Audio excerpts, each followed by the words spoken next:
Assalomu alaykum otasi. Alaykum assalom. Soat 3 bo'ldi. Soat 2 bo'ldi. Charchab ketdingizmi? Kiyimlaringizni tezda ishlab chiqing. Ovqatingizni tayyorlab beraman.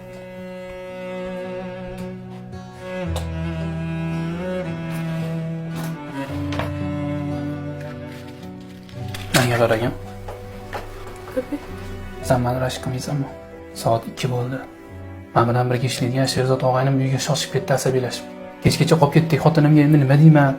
Qatta edingiz, nima qildingiz? Tushuntirib bo'lmaydi unga dedi. Men ko'pincha kech kelaman, lekin biror marta kim bilan nima qilib yurganimni so'ramagansan.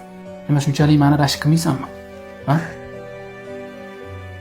Dasa. Rashk qilaman. Lekin siz bizani oilangizni deb kechani kecha, kunduzni kunduz demasdan tinmasdan ishlaysiz. Ko'chada ish yuzasidan har xil odamlar bilan muloqotda bo'lasiz. Ko'p ishlab, charchab, asabiylashasiz. Endi uyga kelganingizdan keyin qatta yuribsiz deb boshingizni og'ritib, men ham sizni asabiylashtirayman. Men sizni rashk qilmayman emas, rashk qilaman.